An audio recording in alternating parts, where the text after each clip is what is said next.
Hello and welcome, I'm Ellie Richardson and you are watching the World Report on NewsX World. We start with some breaking news from Israel, US and Iran conflict. The Israel Defense Forces, IDF, have completed a broad strike on strategic defense systems of the Iranian regime. The attack targeted multiple key aerial defense systems, including an advanced SA-65 system in the Kermanshah area of western Iran. This move comes as tensions continue to rise in the region, with military actions escalating between the two nations. Meanwhile, the situation remains fluid, with both sides on high alert. We're now being joined by John Rosso Mondo, who is a president of Viking Research Associates and a geopolitical expert, joining us from Washington, D.C. Thank you so much for joining us here today on NewsX World and for our breaking news coverage. Now, as we've just heard, Israel has struck again of Iranian regimes. What is this telling us now about the conflict? That will this now go on for more and more days to come? Well, the end goal of this campaign is to topple this regime and to end 47 years of terror brought by the IRGC and its proxies. The preliminary rumor is that the Israelis struck the leadership compound of the Ayatollah Khamenei, in which top leaders, including the president of Iran, the IRGC leadership, were there. Some of the leaders are believed dead, but we remain to see who was killed and who survived. And as we know, these attacks have been some of them brutal. As we know, there was a school that was attacked and it's killed over now 40 people. What does this also say about the conflict at this time, where now it's not just military bases that is being attacked, it's also people, like normal people? What can you tell us more about this? Well, what I can say is, we don't know, what the intelligence is, because the besieged militia and the forces that are used to persecute and to attack the Iranian people hide in schools, mosques, etc. So I think that it remains to be seen whether the victims were innocents or if they were members of the regime. So don't get excited until you hear what really happened. Thank you, John. Please don't go anywhere, as we will be back with you very shortly. We have some more breaking news. Ursula von der Leyen, President of the European Commission, has announced the convening of a special security college on Monday, 2nd of March, in light of the ongoing situation in Iran. She emphasized the importance of preventing further escalation, urging that Iran's unjustified attacks on regional partners should not lead to increased tensions. The EU remains focused on maintaining regional security and stability amid the current crisis. We are now again being joined by John. Thank you, John, for joining us back here for this other breaking news. As we just heard, now the European Commission is getting involved and announced that they're convening of a special security college because of this ongoing conflict and due to this escalating further. How do you put it, as so many global leaders are now speaking up, saying diplomacy needs to happen, trying to help out with the conflict?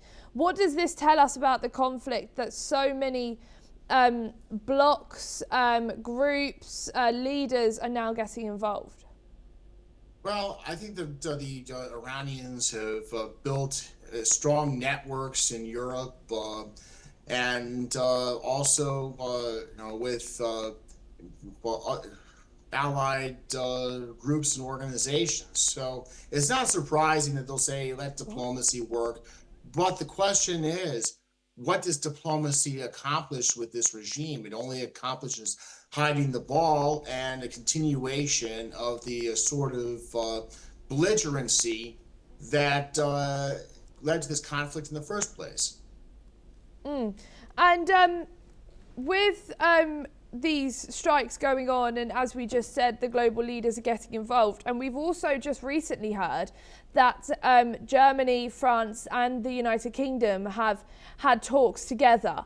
How do you think when these countries come together, and what do you think is going to happen when they come together and talk about this situation? Does it mean that they're going to offer support?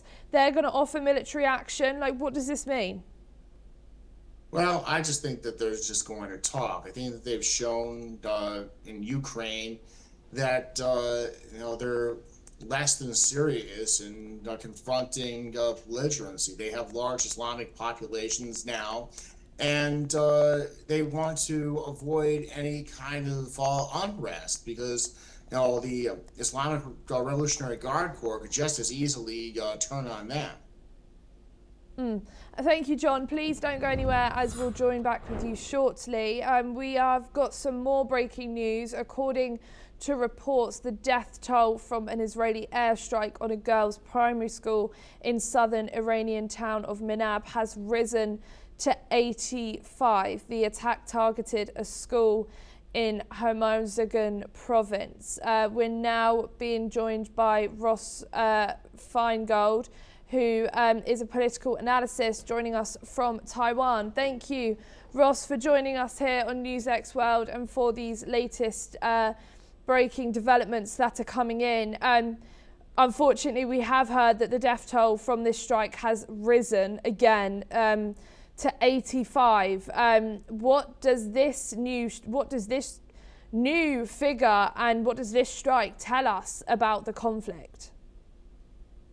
It's not going to change the policies of the Trump administration or Netanyahu's government. They've clearly decided that they're not going to wait for negotiations any further, and that this attack was necessary on Iran's nuclear weapons and other facilities that pose a threat to U.S. interests and to Israel and to U.S. allies in the region. So the death toll is, of course, tragic, and there's going to be lots of criticism about this, including domestically in the United States. I'm sure Democrats in Congress are going to be very vociferous in their criticism, and some media will be as well, and certainly parts of the public. But again, it's not going to change the decision making of the Trump administration or Netanyahu's government.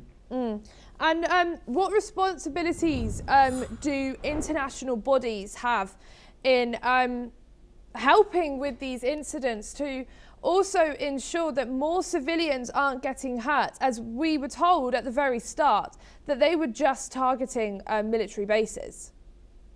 That's a really interesting question, but the reality is, in recent years, the United Nations, which we might have in a previous era thought would be the key organization to intervene and mediate in situations like this, has largely proven itself absent or even inept when it comes to conflict, whether that's civil war or conflicts between two or more countries. So whether that's the civil war in Myanmar or the Russia invasion of Ukraine or numerous other conflicts around the world, unfortunately, the UN has largely been absent or played a secondary role. And that's one reason why President Trump has become so prominent in mediating some of these disputes, and even was motivated to establish the Board of Peace.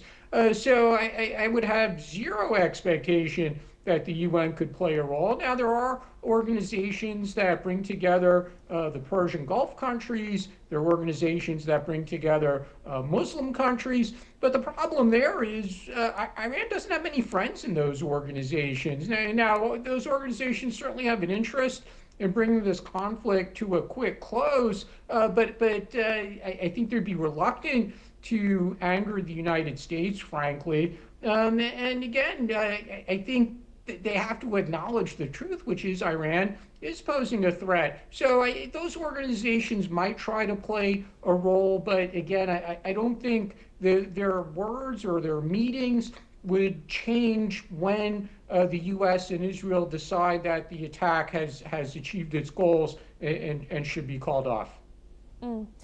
Thank you, Ross. Please don't go too far, as I'll be joining back with you very soon. We have some more breaking news. Israeli Prime Minister Benjamin Netanyahu has spoken with US President Donald Trump by phone. According to the Prime Minister's office, the conversation comes amid rising tension in the Middle East. While details of the discussion have not been fully disclosed, it is believed that the key issues surrounding military actions and regional security were discussed. Furthermore, both sides are expected to continue their coordination on the ongoing conflict. More breaking news for you now. The Israeli military has confirmed that they are currently striking missile launchers in Iran. According to military officials, several Iranian figures have been eliminated in these attacks. The operation comes amid escalating tensions in the region, with the situation remaining fluid and further developments expected in the coming hours. We are now being joined again by Ross. Thank you, Ross, for joining us back here for these new updates and breakings that are coming in. The Israeli military has confirmed that they are apparently striking missile launchers in Iran. What preempt statement does this give to Iran and also the world? Is this showing to the world that Israel aren't going to stop anytime soon? Certainly, it's been a topic of much discussion in recent years, whether Israel was trying to position itself as the regional hegemon. I don't personally believe in that theory, but obviously Netanyahu has made it clear, not just by words, but by action, that when it comes to what he believes are core security interests of Israel, he's going to take action, often with the United States, but sometimes not necessarily. So whether that's, I mean, of course, he had no choice but to go to war with Hamas after its terrorist invasion of Israel. But he also went to war with Hezbollah. He moved troops into portions of Syria because he thought that was necessary to secure Israel's border from threats from Syria. He's engaged in conflict with the Houthis in Yemen and also with Iran now on multiple occasions. So he will do what he thinks is necessary to safeguard Israel. And we will see in the upcoming election whether the voters of Israel affirm his actions and return him to power. Of course, that's all subject to his ongoing court cases. So he's got other issues to consider as well. But assuming he is going to try to lead his coalition in the upcoming election, then the voters of Israel will have a chance to affirm his policies and return him to power. But frankly, I don't think we would see politicians in Israel who aren't part of the ruling coalition criticize this action. I think the Israeli public generally does view Iran as a threat or an existential threat, and not just because of long-range missiles, but also because of the potential for nuclear weapons. So there's certainly no sympathy for Iran in Israel. And what happens if Khamenei is overthrown? He's the second leader or a return of Shah Pahlavi's grandson. And if Khamenei is eliminated like Israeli forces want to do, is the future leadership of Iran uncertain? Well, they would, assuming they're still in power even after his elimination, they will find someone else to take that role. So there would be some continuity. Obviously, a new leader would be starting off in an extraordinarily weakened position under the circumstances where the predecessor was eliminated by Israeli or U.S. Airstrike. But collectively, there's a core group of leadership, whether from the theocracy, the military, or the Revolutionary Guards. They want to keep power more than anything else, more than supporting these other groups in Lebanon or Yemen or elsewhere. What they want most of all is to stay in power, which frankly kind of illustrates how stupid their decision making has been, because President Trump was basically saying you could stay in power if you give up the nuclear weapons and your long-range missiles, and they didn't want to do it. They seem to want it all. But again, to answer your question, if they are not overthrown by force of arms or popular uprising, they will find someone else to take over the leadership should the Khamenei be eliminated, but he would be starting off in a very weakened position. Thank you, Ross. Some more breaking news. According to exclusive reports, it has emerged that the Palm Jumeirah in Dubai has been struck amidst the US-Iran tensions. The source of the attack remains unclear, but emergency services has been dispatched to assess the damage and secure the area. No casualties have been confirmed yet, and authorities are investigating the situation. We're now being rejoined by Ross again for this. A very interesting update we just had here from Dubai. What could this attack really tell us about Iran's efforts towards this conflict?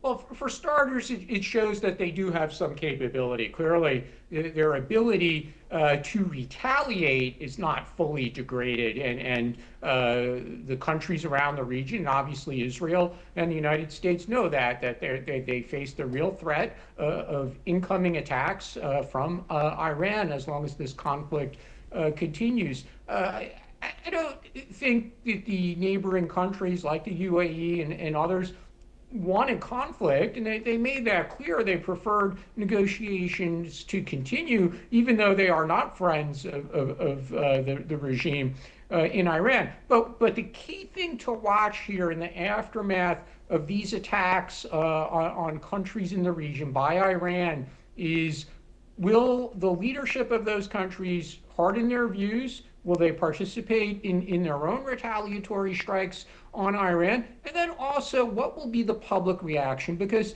it was probably safe to assume that the public in these countries also did not want conflict. They've been critical of U.S. use of force in the region historically, even if their governments have kind of looked the other way. And even though some of these governments have formally or informally established relations with Israel, we know that the public is not thrilled by that as well. But now that Iran has actually attacked their countries, again, I think something to watch would be whether or not the public rallies around their leadership and says, we can't tolerate this, and potentially those governments then participate in counterstrikes against Iran. And like you just mentioned, we aren't too sure if these countries are going to come together and retaliate together towards Iran. Do you think there is a possibility of this happening, or do you think these other Middle Eastern countries are putting their civilians and their residents first and thinking about them before attacking in any way? Yeah, we simply don't know the answer to that yet, and I think part of it will depend on the level of incoming violence that actually transpires in the coming hours or coming days. If Iran were to continue to attack targets in these countries, and if it does cause civilian deaths, as opposed to, for example, just deaths on military targets, whether those are local military or U.S. military, I think we do have to be prepared for the potential that some of these countries do join together with the United States and Israel. Historically, one could say, well, that would have been odd, but look, the UAE has diplomatic relations with Israel. Bahrain has diplomatic relations with Israel. It would not be, frankly, unusual if their air forces were to join in these efforts, or they were to otherwise provide different kinds of support, which basically they're already doing by allowing the U.S. military to use resources located in their countries anyway. Thank you, Ross. Please don't go anywhere again. We have another breaking news for you. Dubai Media Office has reported that 4 individuals were injured in an incident in a building located in the Palm Jumeirah area. Emergency response teams have responded to the scene, and details about the nature of the incident remain limited. Further updates are expected soon. We now are going to Daniel Warner, who's a CEO and Country Risk Solutions, joining us from Portland. Thank you, Daniel, for joining us here for these breaking news from this conflict. I've just discussed this with Ross, but obviously this strike in Dubai is a very close civilian strike, I could say. It isn't just military bases now.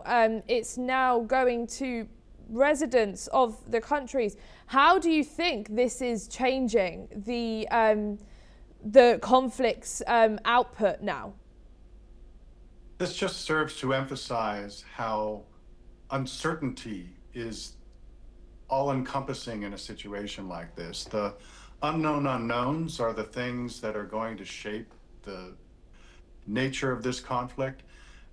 It's not surprising to me that civilian targets are either targeted or accidentally hit. I don't think that the UAE is simply going to stand by and let this occur, if it occurs certainly again and again, without joining in the fray. I think it's very significant that the Kingdom of Saudi Arabia has become involved in this conflict. And it wouldn't surprise me at all if the other members of the Abraham Accords do the same thing. Whether they initially wanted to or not, they're likely to be drawn in. But let's also think about some of the larger implications of what's going on.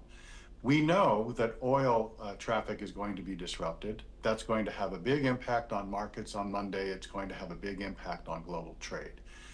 We know, for example, that there will be all sorts of unexpected results politically, economically, and in other ways from what's going on. This is not going to be simply a couple of days and done. It's going to be a multi-day campaign. And I think what we're going to see at the end of this is major change, not only, of course, in Iran, assuming that the people rise up and do what's expected of them now, what they want, many of them have wanted to do for many decades, and take over the government and finally implement regime change in Iran, which the Iranian regime has been asking for decades, given their actions. But I also think that this implies that there's going to be a reconfiguration of some international relations, not only in the Gulf, but broader. There's going to be some realignment of allegiances and alliances. The old way of doing things is no longer going to be the case. Thank you, Daniel. Please don't go anywhere, as we'll be joining back with you very shortly. Some more breaking news for you now. A spokesperson for Iran's IRGC, Katman Al-Anbiya Command, has stated that the Iranian armed forces attacks will be more striking and extensive. According to Iran's state media, the spokesperson confirmed that 14 military bases have been targeted and hundreds of US soldiers have been killed in the strikes. The situation remains fluid, with further developments expected as tensions escalate between Iran and the US following recent strikes. Some more breaking news coming in as well. According to reports, a drone has targeted Kuwait International Airport, causing light injuries to several workers and limited material damage. Meanwhile, the United Arab Emirates has reported intercepting a new wave of Iranian missiles and drones, with their air defense systems successfully neutralizing the incoming threats. Efforts to safeguard critical infrastructure remain a priority as military activity intensifies. We're now being rejoined by Ross Feingold. Thank you, Ross, for staying with us whilst we have these breaking news coming in. It just sounds like it's never ending now. No matter where in the Middle East, it's getting struck. Missiles.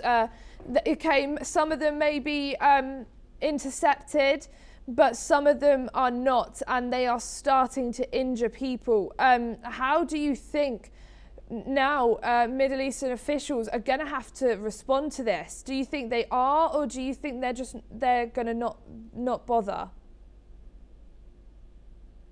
The countries other than Israel, where obviously Israel is involved in an offensive way, the other countries' first concern, of course, is going to be the safety of their civilians. And in many cases, they don't have the same amount of experience that Israel does with incoming attacks. So they will, in the coming minutes and hours, have to prioritize getting people into places of safety, whether that's air raid shelters or at least away from obvious targets like military facilities. So their first concern is going to be civilian safety. But then, as we've been discussing, they're going to have to confront the very difficult question, which is whether they dispatch their own military resources to retaliate. They're talking about that in their statements, but they're not saying, like, we understand why Iran struck us because the U.S.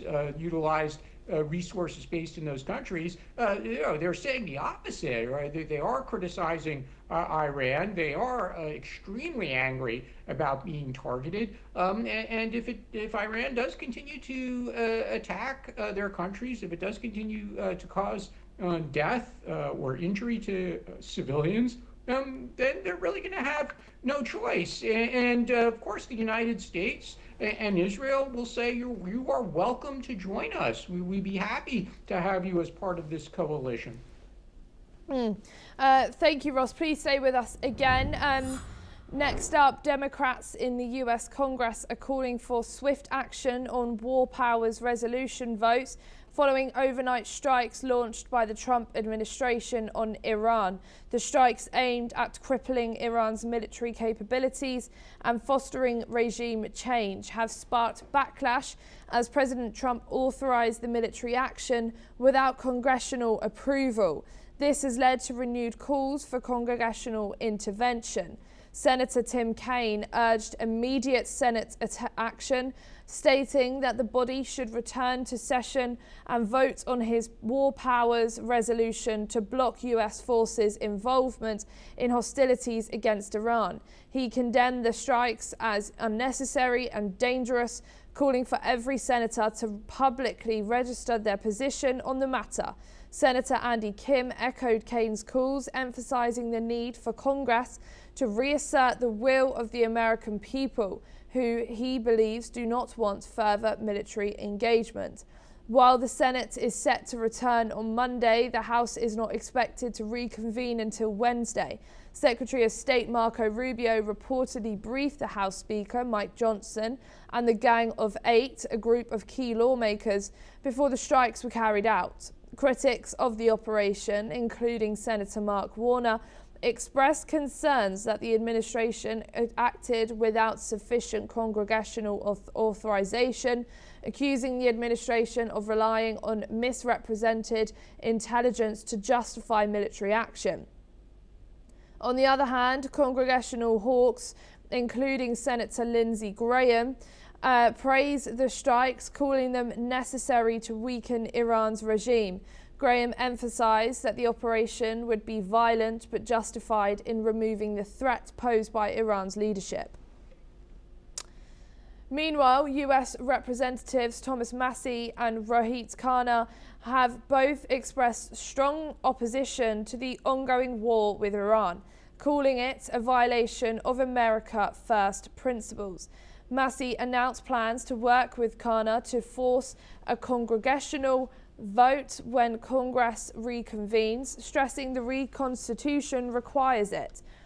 Moreover, Rohit Khanna stated that Congress must reconvene on Monday to vote for the war powers resolution proposed by Representative Massie and himself to end the conflict. Listen in. Donald Trump has launched a war on Iran. The Congress must reconvene on Monday to vote on Thomas Massie and my war powers resolution to stop this war. Trump says his goal is to topple the Iranian regime. But the American people are tired of regime change wars that cost us billions of dollars and risk our lives. We don't want to be at war with a country of 90 million people in the Middle East. Every member of Congress must go on record today on how they will vote on Thomas Massie and my war powers resolution.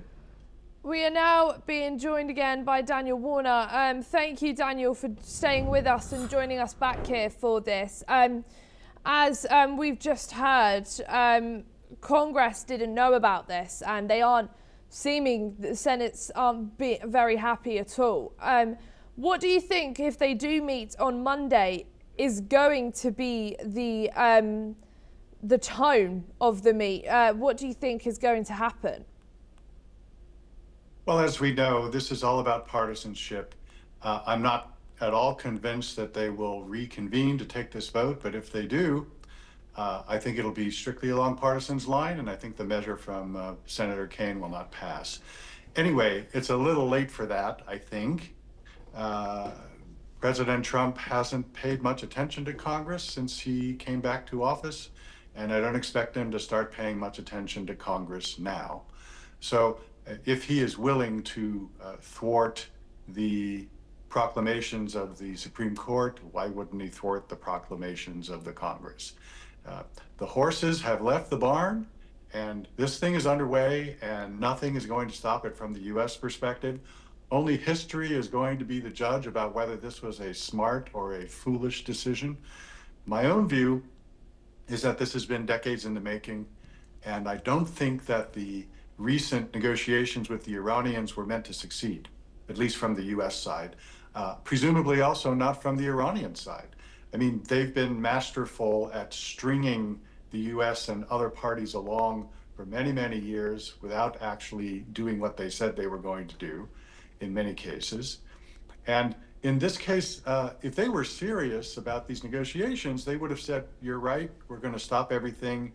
Let's dive into that right now. That's not what they did. I'm really sorry, Daniel. Unfortunately, we're just running out of time, but it's a pleasure speaking with you. Thank you. That's all we have time for. Keep watching NewsX World for more news updates from around the world.